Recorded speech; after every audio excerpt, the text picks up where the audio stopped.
Buongiorno guys, Riccardo here. We are at the train station. Today I will be traveling and I'm going to meet up with Igor Nembrini. Alright, if you don't know who Nembrini is, he's a guitar plugin developer and the founder of Nembrini Audio. If you know or if you use the Hughes Kettner, Rotosphere or Puretone or Corblade plugin, he's the man who developed those very platforms.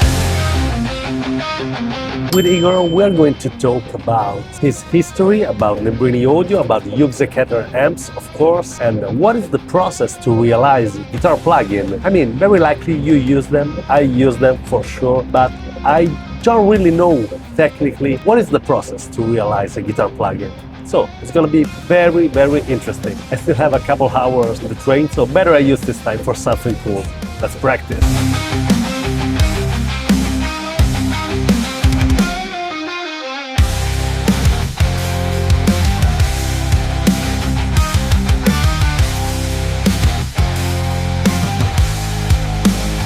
Since the moment I took the guitar, people is looking at me like I'm a sociopath or a criminal or something. It's just a guitar, man. Come on. Hey, finally, I'm in Milan, and I do have another train to take. So next stop, Alessandria, where Igor Nembrini is going to pick me up. Yay! Me and Igor in Tortona. Yes.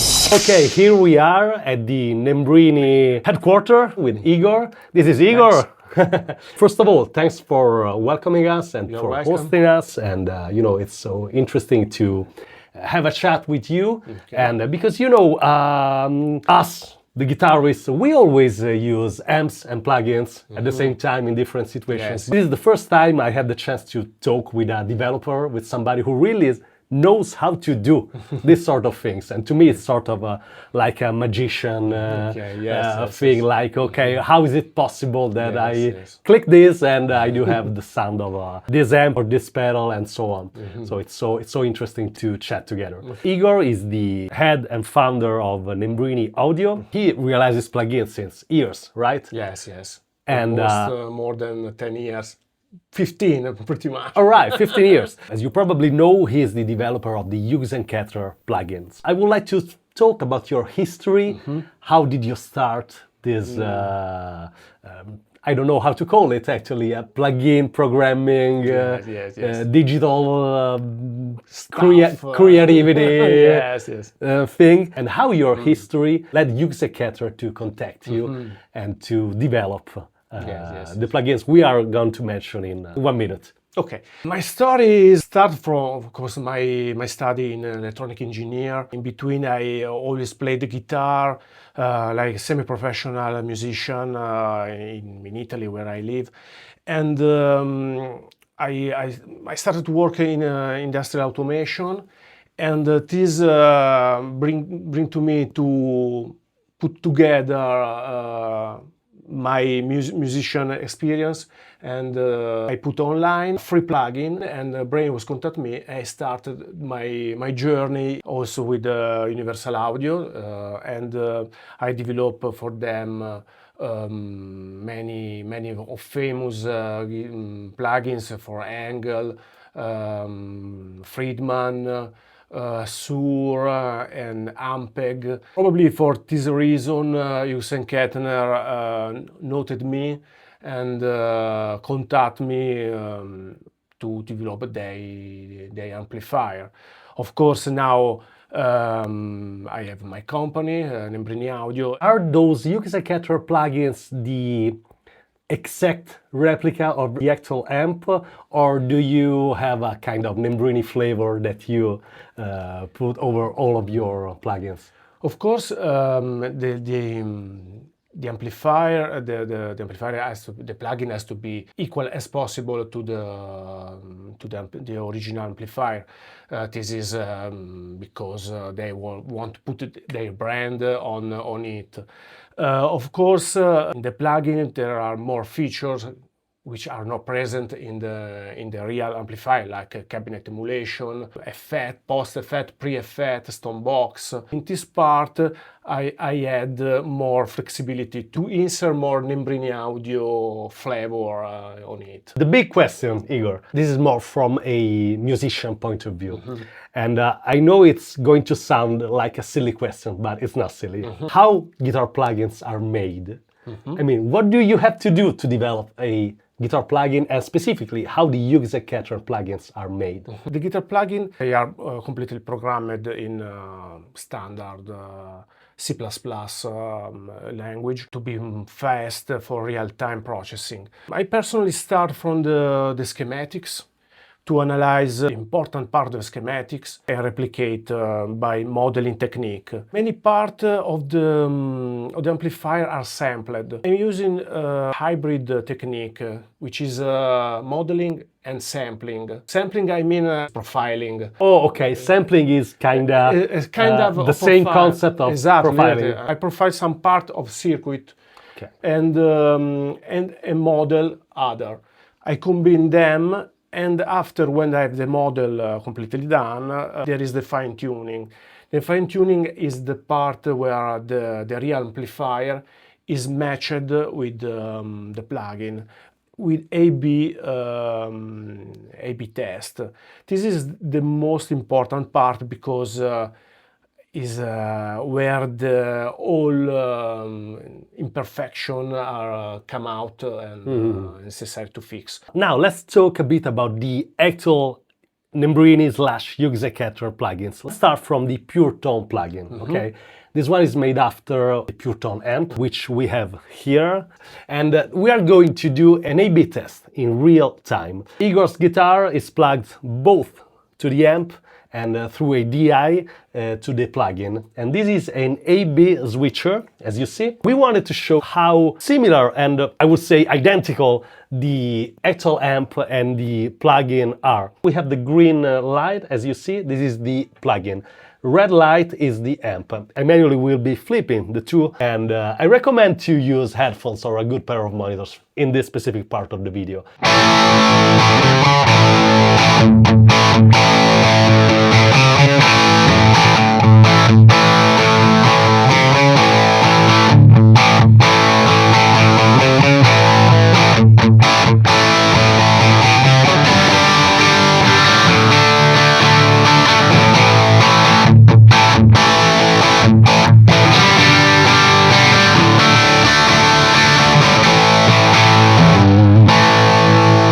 Yeah, it's pretty impressive. So, did you actually spend like hours doing this, like A/B testing? Yes, because many settings, also different volume level, different cabinets to check how the model respond to the guitar, and is the crucial part, I think, for modeling. Wow.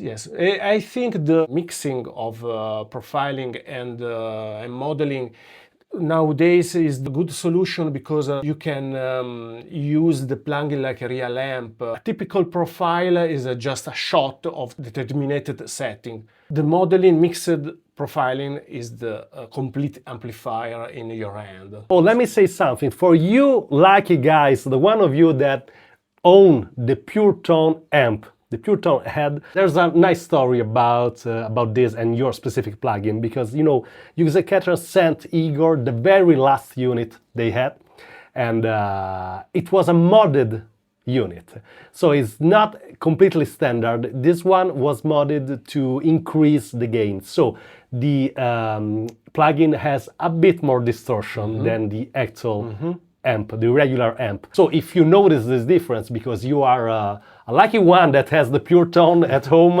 or in the studio, that's the reason why the plugin has more gain. That was an important detail to mention. Absolutely. This is a golden unit. That's a golden, a pretty unique one. Now let's move to the other plugin you developed for Hughes Kettner, which is the Corblade. Yes. This is more for metal players. We have an actual unit right there as well, and this is the sound of the plugin.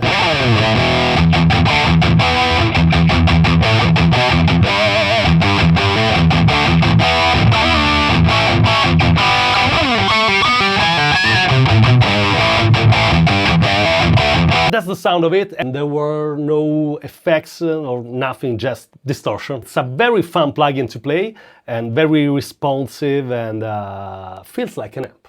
You know? Yes. That's the trait that I noticed the most about the Hughes Kettner plugin. It's not about the tone itself. A tone might be good or bad or right for the song, more importantly. Yes, absolutely. But they feel like an amp. So it's a feeling you have under your fingers. It's part of the connection between you and the guitar.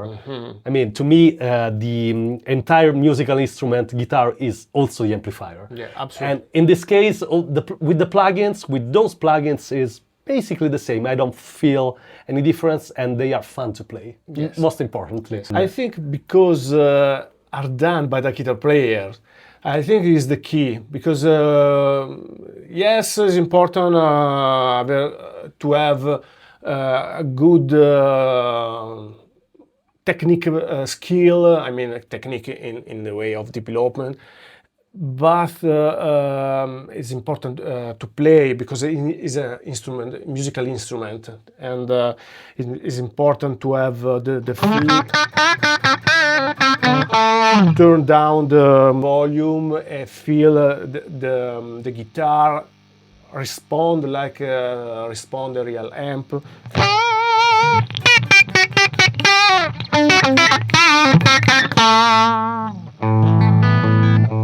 Also because when you turn down the volume, it's completely changed the response of the first stage, input stage. Oh yeah. And this is a very important part. I think it's necessary to be a guitar player. Yeah, other plugins, you know, sometimes you have the feeling that they are made by maybe engineers, but they just don't play, and you can tell they don't play because maybe the numbers are right and the mathematics behind are right, the engineering is correct, and the whatever measures they do, it's right, but it doesn't sound right. Yes, I think is the key is to be a guitar player in this case. Yeah, that's very important. Yes. So we have a very nice story about the Corblade plugins. We didn't talk about this, and the Corblade has been the very first tube amp in the market. So ever to be a tube programmable amp. So you can store presets and record sounds and things like that. But you know, there were no technology at the time to actually create these features to satisfy these needs. So a completely tube programmable amp. Because you know, the problem was to make coexist digital signal and high voltage in the same device. That was the problem. It just didn't exist. So they didn't know what to do and how to find it. That's incredible. They found it into a washing machine technology. I don't know how they did the connection. Oh, I have my washing machine does that. You know, they found it in this technology and they kind of incorporated into the amp and they made it. Yes. Thanks to... Of course, they did a great job because for that era was a great amplifier, and of course. Yeah, that's great. We have a third plugin you realize for Hughes Kettner, which is the Rotosphere. Yes. This is not an amp. This is an effect. Yes, it is an emulation of the classic Leslie speaker. The Leslie speaker involve a lot of physics behavior.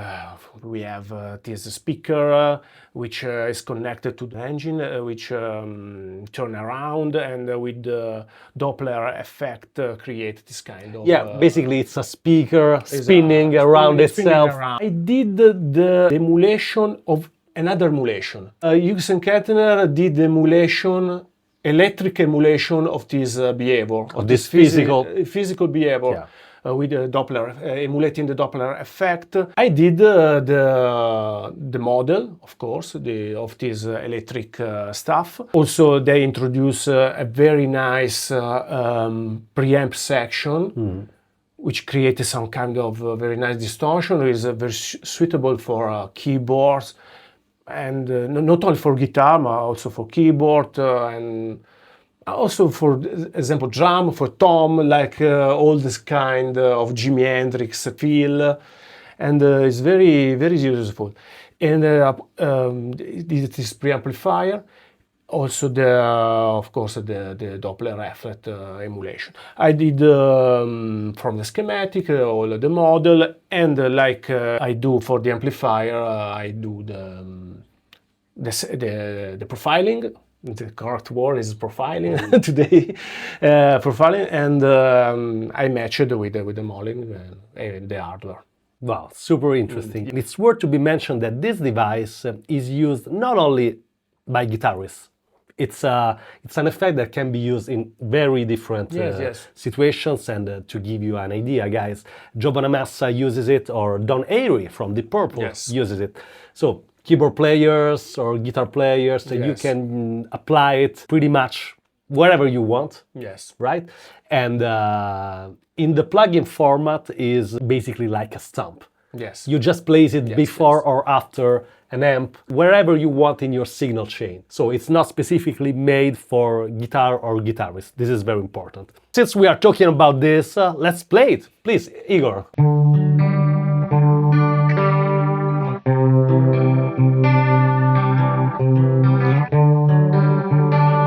Classic Leslie sound, very nice, smooth, and now it is put after the amp, but of course it changes if you put before the amp, also because internally has a preamplifier itself. And all right, so my advice, or our advice, is to experiment. Of course. Right, like place it in front of your amp or in front of your plugin or after, and you will get different results. Yes. Last question, Igor. This is a big one, All right, so we constantly read or hear on social media or internet in general this crazy debate. It's better the analog, the digital. It's the amp versus modeler, or Kemper versus tubes, or whatever, plugin against pedal. Let's say digital versus analog. So what is your take on this? Being a guy who developed plugins, but plays with actual amps, real amps, and you are a guitarist yourself, so you probably have a very interesting point of view about this. So please share it with us. I want to mention, first I want to mention, I play constantly with tube amplifier every day, every day. Just because I want to keep my ear aligned to some kind of sound. Today I think the technology, digital technology, is enough to emulate any kind of circuit, analog circuit. I think the key point at this time is not the technology, but is the guitar player here. So the user? The user. Okay. It's the user, is how the digital is used. This is not the limit of the technology, but is the limit of the ear, the limit of how the guitar player is playing this technology. And I think, of course, analog is the reference. I think digital and analog today are both the same level. Yeah, I agree. I totally agree. And to me, it's just not something against something else, like amp versus plugins, or I don't know. For instance, there are also in-between devices, like for instance the Hughes Kettner Ampman. They are pedal amps, so they are analog, but they are not tube amps. So there are different kind of devices. They are different sounds for different scenarios, to be used in different situations. Yes, absolutely.